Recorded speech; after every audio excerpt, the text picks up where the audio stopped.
Hi everyone, new ಇಯರ್ಗೆ ಅಂತ ನಾನು ಕೇಕ್ ಮಾಡಿದ್ದೆ. ಅದೇ ರೆಸಿಪಿನ ನಿಮ್ಮ ಜೊತೆ ಶೇರ್ ಮಾಡ್ತಾ ಇದ್ದೀನಿ. ನಾನು ಪ್ಯಾನಲ್ಲೂ ಮಾಡಿ ತೋರಿಸ್ತಾ ಇದ್ದೀನಿ, ಆಮೇಲೆ ಓವನಲ್ಲೂ ಮಾಡಿ ತೋರಿಸ್ತಾ ಇದ್ದೀನಿ. ಓವನ್ ಇಲ್ಲದೆ ಇರೋರು ಗ್ಯಾಸ್ ಸ್ಟವ್ ಮೇಲೆ ಪ್ಯಾನಲ್ಲಿ ಕೇಕ್ ಮಾಡ್ಕೋಬೋದು.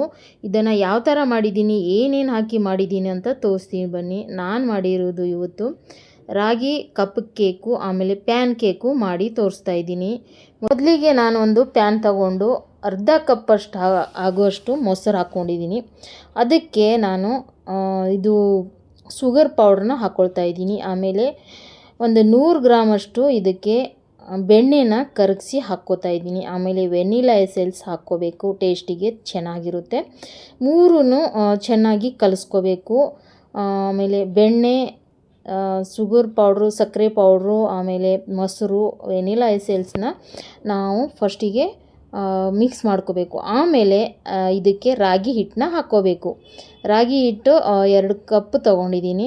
ಈ ಥರ ಸಾಣಿಗೆಯಲ್ಲಿ ಹಾಕ್ಕೋಬೇಕು. ಆಮೇಲೆ ಕೋಕೋ ಪೌಡ್ರನ್ನು ಹಾಕ್ಕೋತಾ ಇದ್ದೀನಿ.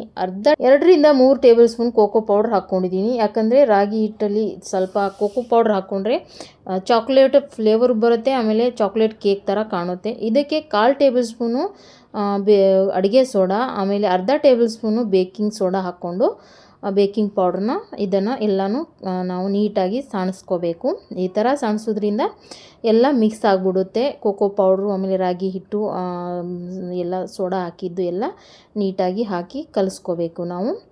ನೋಡಿ ಎಷ್ಟು ಹಾಲು ಬೇಕಾಗುತ್ತೆ, ಅದು ಒಂದೊಂದು ಹಿಟ್ಟು ಮೇಲೆ ಡಿಪೆಂಡ್ ಇರುತ್ತೆ. ಸ್ವಲ್ಪ ಸ್ವಲ್ಪನೇ ಹಾಕಿಬಿಟ್ಟು ಹಾಲನ್ನ ಕಲಿಸ್ಕೋಬೇಕು. ನಾವು ಇದನ್ನು ಬ್ಯಾಟರ್ನ ರೆಡಿ ಮಾಡ್ಕೋಬೇಕು. ಬೀಟರಿಂದ ಒಂದೇ ಕಡೆ ತಿರ್ಸ್ಕೊಂಡು ನಾವು ಇದನ್ನು ಬ್ಯಾಟರ್ನ ರೆಡಿ ಮಾಡ್ಕೋಬೇಕು. ಇನ್ನೂ ತುಂಬ ಗಟ್ಟಿ ಇದೆ, ಇದಕ್ಕೆ ಇನ್ನೂ ಹಾಲು ಹಾಕಿ ಇನ್ನೂ ಕಲಿಸ್ಕೋಬೇಕು.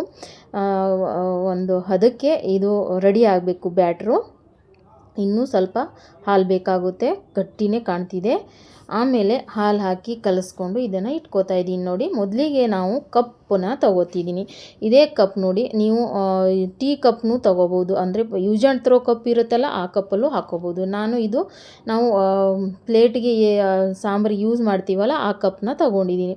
ಆಮೇಲೆ ಕೆಳಗಡೆ ತುಪ್ಪ ಹಚ್ಚಿಬಿಟ್ಟು ಕಪ್ಗೆ ಅದರಲ್ಲಿ ಬ್ಯಾಟ್ರ್ ಹಾಕಿ ನಾನು ಇದರಲ್ಲಿ 2 ಕ್ಯೂಬು ನಾನು ಚಾಕ್ಲೇಟ್ನ ಇಟ್ಕೋತಾ ಇದ್ದೀನಿ. ನೋಡಿ, ಡೈರಿ ಮಿಲ್ಕ್ ಚಾಕ್ಲೇಟು, ಇದು ಲಾವಾ ಕೇಕ್ ಆಗುತ್ತೆ. ತುಂಬ ಚೆನ್ನಾಗಿರುತ್ತೆ, ತುಂಬ ಟೇಸ್ಟಿಯಾಗಿ ಆಗುತ್ತೆ. ಒಂದು ಸರಿ ಟ್ರೈ ಮಾಡಿ.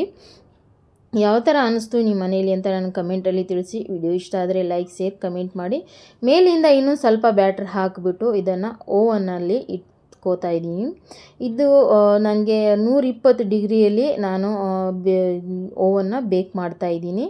180 ಡಿಗ್ರಿಯಲ್ಲಿ ಹಾಕಿ ಇದನ್ನು 180 ಡಿಗ್ರಿಯಲ್ಲಿ ನಾನು ಇದನ್ನು ಬೇಕ್ ಮಾಡ್ಕೋತಾ ಇದ್ದೀನಿ. ಬೇಕ್ ಮಾಡಿ ಇನ್ನೊಂದು ತೋರಿಸ್ತೀನಿ ಬನ್ನಿ ನಿಮಗೆ. ಇದು ಇದರಲ್ಲಿ ಆಗ್ತಾಯಿದೆ. ನಾವು ಸ್ಟೋವ್ ಮೇಲೆ ಯಾವ ಥರ ಮಾಡಬೇಕಂತ ತೋರಿಸ್ತೀನಿ ಬನ್ನಿ. ಇದು ಇನ್ನೂ ಅರ್ಧ ಪ್ಯಾಟ್ರನ್ನ ಮಿಕ್ಕಿದೆ. ನಂದು ಇದು ಬಾಕ್ಸ್ ಇದೆಯಲ್ಲ, ಬಾಕ್ಸ್ಗೆ ನಾನು ತುಪ್ಪನ ಹಚ್ಕೊಂಡು ಅದರಲ್ಲೇನು ಬ್ಯಾಟ್ರ್ ಹಾಕ್ಕೊಂಡು ಇದ್ರ ಮೇಲೆ ಚಾಕ್ಲೇಟ್ ಇಟ್ಬಿಟ್ಟು ಮಧ್ಯಕ್ಕೆ, ಇದು ತುಂಬ ಚೆನ್ನಾಗಿರುತ್ತೆ. ಈ ಥರ ನಾವು ಮಾಡೋದ್ರಿಂದ ಮೇಲಿಂದ ಇನ್ನೂ ಬ್ಯಾಟ್ರನ್ನ ಹಾಕಿ ಇದು ನಂದು ಬಾಣಲೆ ಇತ್ತು, ಈ ಪ್ಯಾನ್ನ ಸ್ವಲ್ಪ ಲೋ ಫ್ಲೇಮ್ ಇಟ್ಬಿಟ್ಟು ಒಂದು 10 ನಿಮಿಷ ಹೀಟ್ ಮಾಡಿ ಪ್ಯಾನ್ನ. ಆಮೇಲೆ ನಾನು ಬಾಕ್ಸ್ನ ಇಟ್ಟಿದ್ದೀನಿ, ಕೇಕ್ ಬಾಕ್ಸ್ನ ಅದರ ಒಳಗಡೆ ಇಟ್ಬಿಟ್ಟು 20-35 ನಿಮಿಷ ಒಳಗಡೆ ಇದನ್ನು ನಾವು ಬೇಕ್ ಮಾಡ್ಕೋಬೇಕು ಗ್ಯಾಸ್ ಸ್ಟವ್ ಮೇಲೆ. ಇದು ಮಾತ್ರ 180 ಡಿಗ್ರಿಲಿ ನಾನು ಓವನಲ್ಲಿ ಬೇಕ್ ಮಾಡಿದ್ದೀನಿ. ತೋರಿಸ್ತಾ ಇದ್ದೀನಿ ನೋಡಿ, ಅಷ್ಟು ಚೆನ್ನಾಗಿ ಉಬ್ಬಿ ಬಂದಿದೆ. ನಾನು ಅರ್ಧ ಕಪ್ ಇಟ್ಟಿದ್ದೆ, ಆದರೆ ಕೇಕು ತುಂಬ ಉಬ್ಕೊಂಬರುತ್ತೆ. ನೋಡಿ, ಈ ಥರ ತೆಗೆದು ತೋರಿಸ್ತಾ ಇದ್ದೀನಿ ನಿಮಗೆ. ಸ್ವಲ್ಪ ತಣ್ಣಗಾದ್ಮೇಲೆ ಇದನ್ನು ನಾವು ತೆಗೆದು ತಿನ್ಕೋಬೇಕು. ಬಿಸಿ ಇದ್ದಾಗಲೇ ತಿನ್ನೋಕ್ಕಾಗಲ್ಲ, ತುಂಬ ಬಿಸಿ ಇರುತ್ತಲ್ವ, ತಣ್ಣಗಾಗಬೇಕು. ಇಲ್ಲಿ ಪ್ಯಾನ್ ಕೇಕು ರೆಡಿಯಾಗಿದೆ ನೋಡಿ, ತೋರಿಸ್ತಾ ಇದ್ದೀನಿ ನಿಮಗೆ. ಕಡ್ಡಿ ಹಾಕಿ ಒಂಚೂರು ಅಂಟ್ಕೋತಾ ಇಲ್ಲ. ಇದು 35 ನಿಮಿಷ 4 ನಿಮಿಷ ತನಕ ನಾನು ಬೇಕ್ ಮಾಡಿದ್ದೀನಿ ಗ್ಯಾಸ್ ಸ್ಟವ್ ಮೇಲೆ. ಯಾವ ಥರ ಅನ್ನಿಸ್ತು ಈ ವಿಡಿಯೋ ಅಂತ ನಾನು ಕಮೆಂಟಲ್ಲಿ ತಿಳಿಸಿ. ವಿಡಿಯೋ ಇಷ್ಟ ಆದರೆ ಲೈಕ್, ಶೇರ್, ಕಮೆಂಟ್ ಮಾಡಿ. ಯೂಟ್ಯೂಬಲ್ಲಿ ನೋಡ್ತಾ ಇದ್ರೆ ಯೂಟ್ಯೂಬ್ ಚಾನಲ್ನ ಸಬ್ಸ್ಕ್ರೈಬ್ ಮಾಡ್ಕೊಳ್ಳಿ. ಫೇಸ್ಬುಕ್ಕಲ್ಲಿ ನೋಡ್ತಾ ಇದ್ರೆ ಫೇಸ್ಬುಕ್ ಪೇಜ್ನ ಫಾಲೋ ಮಾಡ್ಕೊಳ್ಳಿ. Thank you for watching. Bye.